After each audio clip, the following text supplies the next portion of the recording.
TV9 Bharatvarsh HL Nashik की जो production line है वहां पर पहुंचा है और यहां पर हम आपको तेजस मार्क 1 एयरक्राफ्ट दिखा रहे हैं। आज इस एयरक्राफ्ट ने अपनी नासिक प्रोडक्शन लाइन से पहली उड़ान भरी है। रक्षा मंत्री राजनाथ सिंह यहां पर मौजूद थे और दिवाली से पहले देश को ये सौगात एचएल ने सौंपी है। ये एयरक्राफ्ट भारतीय वायुसेना की जो स्क्वाड्रन में लगातार कमी हो रही है उस स्क्वाड्रन की कमी को पूरा करेगा। इस वक्त भारतीय वायुसेना के पास करीब 29 स्क्वाड्रन है, लेकिन तेजस मार्क 1 के जुड़ने से भारतीय वायुसेना की जो क्षमता है वो बढ़ेगी और आने वाले दिनों में यानी कि मार्च 2026 तक इस फाइनेंशियल ईयर की क्लोजिंग तक करीब 10 एयरक्राफ्ट सौंपने की जो लक्ष्य है वो एचएल ने रखा है और ये स्वदेशी ताकत का वो नमूना है जो हमारी भारतीय वायुसेना को और भी ज़्यादा दमदार और भी ज़्यादा शक्तिशाली बनाएगा।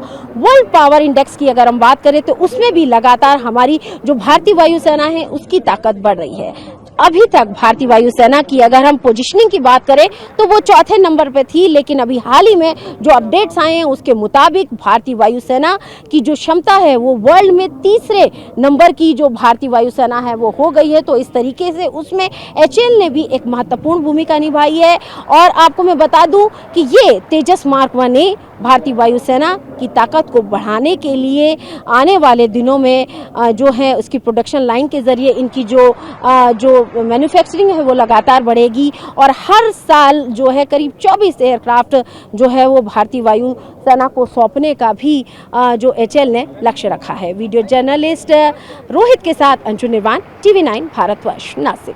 तेजस मार्क 1 में बियॉन्ड विजुअल रेंज मिसाइलें लगी हुई हैं। इसकी अगर हम क्षमता की बात करें तो करीब 200 किलोमीटर तक की इसकी क्षमता है और यहाँ पर हम आपको ये एयरक्राफ्ट दिखा रहे हैं जिसके अंदर बियॉन्ड विजुअल रेंज करीब 200 किलोमीटर की रेंज वाली आसमान से आसमान यानी एयर टू एयर मार करने वाली मिसाइलें इसमें लगी गई हैं। इसमें 360 डिग्री नज़र रखने वाले आईसा रडार सिस्टम लगे हैं। इलेक्ट्रॉनिक वॉरफेयर सूट, आसमान में रिफ्यूलिंग और अर्ली वार्निंग रडार सिस्टम से ये लेस है और ये फ्लाइट जो है ये एयरक्राफ्ट जो है ये जल्द ही फाइटर जेट मिसाइल दागने का परीक्षण भी करेगा और सभी वेपन के इंटीग्रेट होने के बाद तेजस मार्क 1 एयरक्राफ्ट भारतीय वायुसेना में शामिल होने के लिए तैयार हो जाएंगे।